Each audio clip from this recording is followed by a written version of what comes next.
하나님의 말씀을 같이 보겠습니다. 사도행전 19장 21절 말씀을 같이 읽겠습니다. 신약성경 사도행전 19장 21절 사도행전 19장 21절 같이 읽겠습니다. 이 일이 있은 후에 바울이 마게도냐와 아가야를 거쳐 예루살렘에 가기로 작정하여 이르되 내가 거기 갔다가 후에 로마도 보아야 하리라 하고. 아멘. 이 유명한 말씀이 중요한 말씀에서 우리는 찾아내어야 되겠습니다. 로마의 이정표입니다. 사도행전 19장 에베소 중심으로 해서 아시아 전체를 살린 전도운동이 일어난 이후에 바울이 고백한 내용입니다. 문제가 올 때 낙심하지 않는 것도 중요합니다. 한편으로는 큰 응답이 왔을 때 흔들리지 않는 것도 또 똑같이 중요합니다. 우리는 문제 오면 너무 쉽게 낙심합니다. 근데 또 응답이 오고 축복이 오면 그거 가지고 또 그 축복에 도취되고 응답에 안주하고 그 응답 때문에 흔들려서 진짜 하나님이 원하시는 더 큰 것을 못 보게 될 때도 많습니다. 우리는 낙심하지도 않고 교만하지도 않습니다. 왜냐하면 그 모든 것이 과정이기 때문입니다. 그래서 우리는 응답이 있어도 응답이 없어도 항상 오직 그리스도입니다.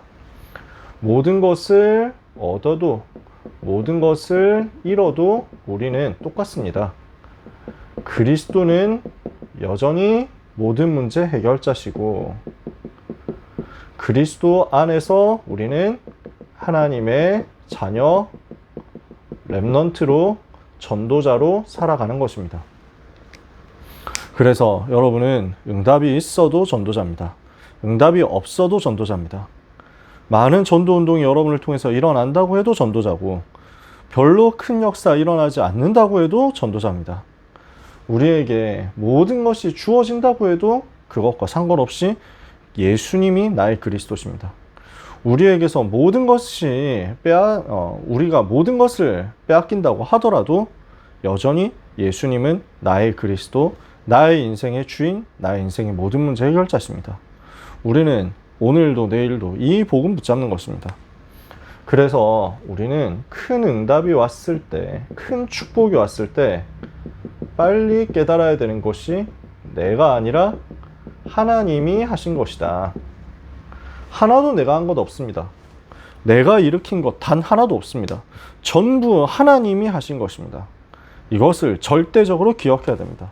그러면 여기에서 뭐가 나오냐면 그 다음에 하나님이 하실 것이 나옵니다. 이것을 보게 됩니다. 오늘 우리는 영안을 열고 하나님이 그 다음에 하실 것을 기도 속에서 바라보고 응답받아야 되겠습니다. 이것이 오늘 나눌 말씀의 핵심입니다. 로마의 이정표다. 지금까지 우리가 7가지 이정표 이야기를 하는 중에 있는데요. 첫 번째 이정표, 그리스도로 끝을 내는 것입니다. 오직 그리스도, 그 갈보리산 십자가의 은혜로 나의 모든 문제가 끝났구나. 우리 주님이 나를 대속하시고 우리 주님이 나를 위해서 피 흘려 죽으심으로 나의 모든 인생 문제를 끝내셨구나. 이것을 찾아내는 거죠. 복음 확인하는 것입니다. 두 번째 이정표, 하나님의 나라 현장에서 누리는 것이다. 세 번째 이정표, 마가다락방에 임한 성령의 충만함을 받고 현장 살리는 실제 전도를 체험하는 것이다. 그래서 갈보리산, 감람산, 마가다락방의 이정표가 계속 누려지고 있는 상태에서 하나님은 드디어 이제 세계 살릴 발판을 내게 주신다. 안디옥의 이정표죠. 이 안에서 선교를 시작하는 겁니다. 그리고 선교하다가 문이 막혔을 때는 전환점을 찾는 겁니다. 그리고 이제 전도, 선교 속에서 큰 응답 받았을 때 어떻게 해야 되느냐라는 것입니다. 응답 이전에 항상 누릴 것 있습니다. 우리는 늘 똑같아요. 항상 이것 하는 겁니다. 에베소에 바울이 들어갔습니다. 몇 명의 제자들을 만났습니다. 물어보니까 열심으로 여러 가지 자기 배우고 하나님을 위해서 살려고 하는데 요한의 세례만 알고 있습니다. 그래서 물어보니까 너희가 믿을 때 성령을 받았느냐 이거 질문한 거거든요. 지금 무엇만 알고 있냐? 성령이 있음도 듣지 못하였다. 그러면 어떤 세례를 받았느냐? 요한의 세례를 받았다. 이렇게 하거든요. 사도행전 19장 1절에서 7절까지 내용입니다. 요한의 세례, 세례 요한이 베푼 세례거든요. 이것은 무엇을 의미합니까? 당시에 세례 요한이 회개해라. 곧 메시아 오신다. 오실 메시아 기다리면서 죄를 회개해라. 죄를 씻어라 하는 것이었어요. 죄를 회개하고 오실 메시아를 기다리는 것. 근데 요한의 세례만 알고 그 세례만 받았는데 그러면 메시아가 오셨습니까? 안 오셨습니까? 오셨잖아요. 그분이 누구십니까? 이것을 지금 바울이 여기에서 전달한 겁니다. 바울에게 훈련받은 바울의 제자 브리스길라와 아굴라가 똑같이 전달했던 것. 브리스길라와 아굴라가 사도행전 18장 24절에서 28절까지 아볼로라는 제자에게 에베소에서 팀 사역했던 내용과 오늘 바울이 에베소에 있는 제자들이 팀 사역한 내용이 같은 거죠. 무엇을 전달했습니까? 바울이 전했던 그 내용이 자세하게 나와 있지는 않은데 회개의 세례를 베푼 요한이 말한 것이 무엇이었느냐 하고 짧게 설명을 한 겁니다. 사도행전 19장 2절에 너희가 믿을 때 성령을 받았느냐 이르되 아니라 우리는 성령의 계심도 듣지 못하였노라. 바울이 이르되 너희가 무슨 세례를 받았느냐 대답하되 요한의 세례니라. 바울이 이르되 요한이 회개의 세례를 베풀며 백성에게 말하되 내 뒤에 오시는 이를 믿으라 하였으니 이는 곧 예수라 하거늘. 그분이 오셨다는 거예요. 오신 그리스도가 바로 예수님이시다. 이 사실을 바울이 여기 있는 제자들에게 전달한 겁니다. 그래서 이 메시지를 똑같이 바로 앞에서 받았던 아볼로가 무엇을 했느냐. 브리스길라 아굴라에게 이 메시지를 받고 나서 무엇을 즉각적으로 했느냐. 유대인들에게 예수는 그리스도라고 증거해서 유대인의 말을 이겼다라고 했거든요. 즉 바울이 했던 이야기도 너희가 지금 세례 요한이 했던 메시지를 듣고 죄를 회개하고 메시아 기다리고 있었는데 그 메시아가 바로 오셨다. 그 메시아가 바로 예수님이시다. 나사렛 예수님이 인생의 모든 문제, 죄와 사탄과 지옥의 근본 문제를 십자가에서 해결하시고 부활하셨다. 그 승리하신 예수님이 바로 그리스도시다. 그 예수 그리스도를 만날 때 성령의 세례가 임하는 것입니다. 그분을 마음속에 영접할 때 어떤 일이 벌어집니까? 고린도전서 3장 16절 너희는 너희가 하나님의 성전인 것과 하나님의 성령이 너희 안에 거하시는 것을 알지 못하느냐. 예수님이 생명으로 내 속에 들어오시는 거죠. 요한계시록 3장 20절에 볼지어다 내가 문 밖에 서서 두드리노니 누구든지 내 음성을 듣고 문을 열면 내가 그에게로 들어가 그로 더불어 먹고 그는 나로 더불어 먹으리라. 주님이 들어오신다는 거예요. 어떻게? 요한복음 14장 16절에 내가 아버지께 구하겠으니 그가 또 다른 보혜사를 너에게 주사 너희와 영원토록 함께 있게 하실 것이다. 성령께서 임하시고 그 생명의 성령께서 내 안에 역사하심으로 로마서 8장 2절 말씀대로 죄와 사망의 법에서 우리를 해방하시는 것입니다. 그래서 우리는 예수님이 누구신지를 알고 그분을 마음속에 영접하는 거기에서부터 성령의 세례가 임하는 것을 누려야 되겠습니다. 요한의 세례, 물로 세례를 베푸는 요한의 세례가 잘못됐냐? 그게 아니라 우리는 그것을 넘어선 성령의 세례를 받아야 된다라는 겁니다. 바울이 지금 이 사실을 여기에서 전달한 거죠. 그래서 우리가 항상 해야 될 포인트는 뭐냐? 예수님이 누구신지를 알고 그분을 마음속에 믿고 영접하는 것. 모든 것의 시작이죠. 이때 성령의 세례가 우리에게 임하거든요. 그러면 그 다음 우리는 무엇을 해야 되느냐? 생명의 성령께서 임하셨으니까 이제는 그 생명의 성령이 나에게 능력으로 충만하도록 사도행전 1장 1절에서 11절 약속을 붙잡고 사도행전 1장 14절 약속 붙잡고 기도하는 겁니다. 그렇게 했을 때 하나님은 오순절날 마가다락방에 임했던 것과 같은 똑같은 능력의 충만함과 역사를 허락하셔서 사도행전 2장 1절 47절 특히 13절까지 나오는 그 증거가 임하고 그 역사를 가지고 현장에서 전도운동 하게 하시는 것입니다. 즉 바울이 너희가 믿을 때 성령을 받았느냐 하고 메시지를 전달하면서 시작했단 말이에요. 그 질문하면서 시작했단 말이에요. 거기서 무엇을 얘기했냐? 예수님이 그리스도시다. 그분을 믿고 영접하면 생명 얻는다. 그 생명 가진 하나님의 자녀가 세계복음화의 약속 붙잡고 기도할 때 하나님은 능력으로 역사하신다. 생명의 성령의 충만함이, 능력의 성령의 충만함이 우리 속에 임하면 어떻게 되느냐? 마가다락방에서 있었던 것처럼 성령의 충만함을 받고 전도운동 하게 된다. 증거와 능력이 나타나고 세계를 살리는 일이 시작될 것이다. 이걸 전달했어요. 그랬더니 이 말을 받고 세례를 받는데 이들이 예언도 하고 방언도 하게 되었다. 하나님의 능력이 마가다락방에 임한 것처럼 이 에베소에 있는 제자들에게도 똑같이 임한 거예요. 오늘 우리는 확인해야 되겠습니다. 너희가 믿을 때 성령을 받았느냐? 예수 그리스도의 영이신 성령께서 우리 속에 임하셨느냐? 확인해야죠. 여러분, 성령께서 여러분 속에 계십니까? 예수님 영접했으면 그 성령께서 여러분 속에 계시는 것을 믿으시기 바랍니다. 성령님은 임하셨고 우리 속에 계십니다. 이것을 성령 세례라고 합니다. 이제 어느 정도 성령 세례를 이제 받아야 되겠습니까? 구원받는 성령 세례는 한 번이면 됩니다. 성령님이 내 속에 들어오시면 다시는 나가시지 않으시니까. 근데 우리에게 이제 뭐가 필요합니까? 능력 얻어서 세계복음화 해야 되잖아요. 오직 성령 충만 받아서 세계 살려야 되잖아요. 그 능력의 성령의 충만함이 내게 임하도록 약속 잡고 기도해라. 그러면 마가다락방의 역사 똑같이 일어날 것이다. 그 역사 체험하고 나니까 이들을 통해서 에베소 그리고 에베소 주변에 있는 아시아 전 지역이 살아나는 역사가 일어나는 거죠. 바울이 회당에 들어가서 사도행전 19장 8절 석 달 동안 하나님 나라에 대해서 강론하고 권면했습니다. 정확한 복음을 전달했다는 거죠. 어떤 복음이냐? 하나님 나라의 복음인데 성삼위 하나님께서 임하시면 거기에 하나님의 나라가 임하는 것입니다. 하나님께서 임하시니까 왕이신 하나님께서 왕으로 좌정하시니까 하나님 나라 임하는 거죠. 복음에 말씀이 선포될 때, 복음이 현장에 증거될 때, 전도 운동이 일어날 때 하나님의 나라가 임하는 것입니다.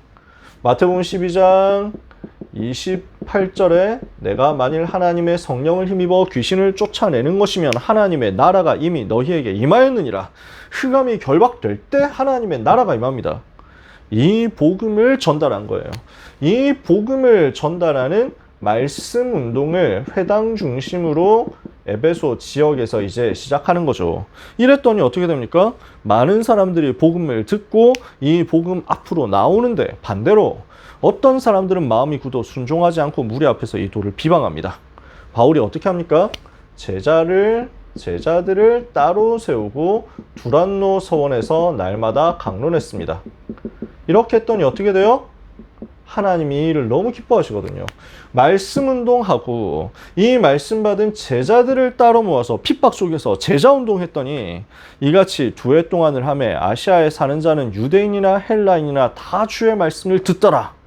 모든 사람이 다 복음 듣는 역사가 일어났어요. 이렇게 되니까 이 지역에 있었던 영적인 질병이 치유되고 영적인 문제 때문에 왔었던 육신 질병도 치유되고 특히 우상 숭배하니까 우상 때문에 전 현장에 영적인 문제 재앙이 가득 찼었는데 그 우상을 버리고 우상을 무너뜨리고 마술하고 점치던 책을 불태우는데 그 책값을 계산하니까 은 5만이나 될 만큼 우상 환경 치유하는 역사가 일어났습니다. 치유 운동이 일어났어요. 하나님이 하시는, 하나님이 살아계신 증거가 나타난 겁니다. 사도행전 19장 11절에서 20절까지 내용입니다. 20절에 어떻게 되어 있죠? 이와 같이 주의 말씀이 힘이 있어 흥왕하여 세력을 얻으니라. 지금 우리가 예수 생명으로, 예수 능력으로 하나님의 영이신, 그리스도의 영이신 성령으로 충만케 되면 어떻게 됩니까? 우리 삶에는 말씀 운동이 일어나고 제자 운동이 일어나고 치유 운동이 일어나서 지역 복음화하는 역사 일어나게 될 것이다. 오늘 이것을 우리가 약속으로 붙잡자는 것입니다. 그렇게 큰 응답을 받았을 때 또 무엇을 해야 되느냐? 바울은 하나님의 계획을 알고 절대 망대 세우는 여정 속으로 들어간 것입니다. 큰 응답 이후에 전도자는 뭘 해야 되느냐? 다음 것을 봐야 됩니다.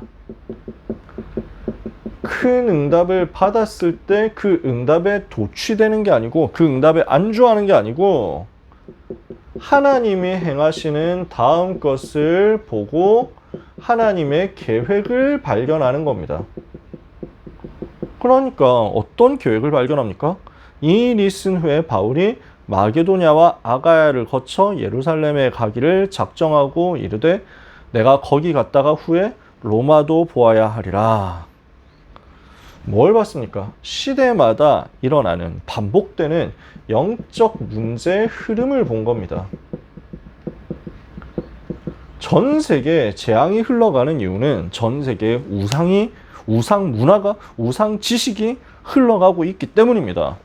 우상이 모여드는 현장이 어디냐? 전 세계 우상이 모여드는 현장이 어디냐? 모여들어서 퍼져나가는 현장이 어디냐? 거기가 로마. 전 세계 재앙이 그래서 모여드는 곳이 어디냐?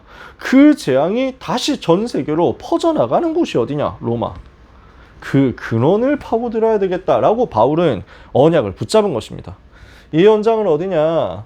영적인 문제가 흐르는 근원이 되는 곳이고, 한편으로는 237 나라 5천 미전도 종족을 비롯한 모든 다민족, 우리 지금 시대 기준으로 그렇다는 거죠. 그 당시에 모든 나라, 모든 민족이 모여드는 현장이다. 요 강대국을 살려야 되겠다. 요 로마로 파고들어서 전도운동 해야 되겠다라고 기도 제목을 잡은 겁니다. 그랬더니 지금 큰 응답 이후에 하나님이 행하시는 것을 보고 강대국을 살리는 기도 제목을 언약으로 붙잡은 바울에게 하나님은 확인을 시켜주시는 것입니다. 핍박과 환난이 아무리 와도 하나님의 이 계획 붙잡은 자 막을 수 없다. 사도행전 23장 11절에 바울이 이 복음 때문에 많이 고난당했는데 그날 밤에 주님이 바울에게 나타나셔서 말씀하십니다. 바울아, 두려워하지 마라. 네가 예루살렘에서 나의 일을 증거한 것 같이 로마에서도 증거하여야 하리라. 로마로 가게 될 것을 주님이 인용하시고 이것을 보증하시고 이것을 확증해 주신 거죠. 온 세상이 방해해도 이것은 막을 수 없습니다. 풍랑 만났을 때 하나님은 천사를 보내사 이것을 또 확인시켜 주시는 거잖아요. 사도행전 27장 24절 로마로 가는데 바울이 탄 배가 풍랑을 만났습니다. 다 죽게 되었다고 절망하고 있는데 주님은 천사를 보냈습니다. 뭐라고 말하게 하셨습니까? 바울아, 두려워하지 마라.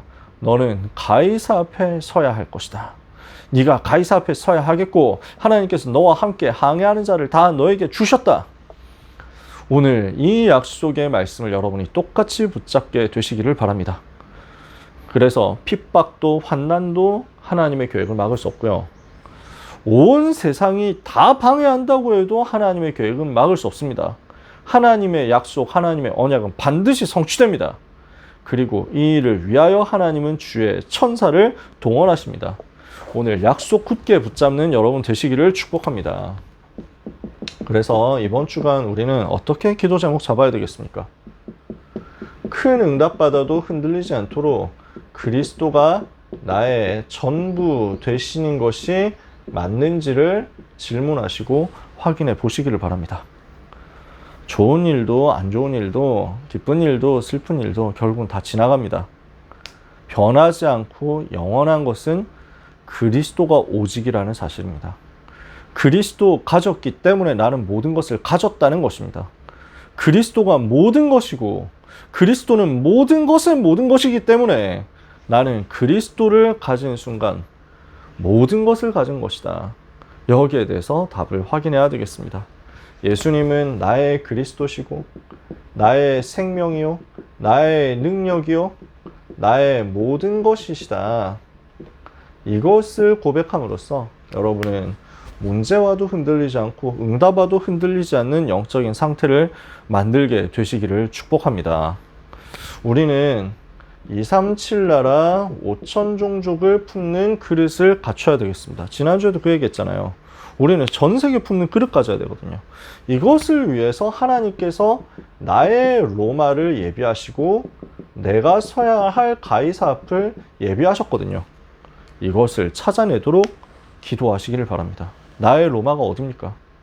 내가 서야 할 가이사프는 어디입니까? 이 시대에 나는 어디로 파고들어야 2, 3, 7, 5천 정도 전체를 살리는 그 길에 내가 서겠습니까? 기도하시길 바랍니다. 하나님이 여러분에게 은혜를 주실 것입니다. 그래서 날마다 생명의 성령, 능력의 성령으로 충만하게 하옵소서. 그래서 오직 그리스도가 나의 전부가 되게 하옵소서.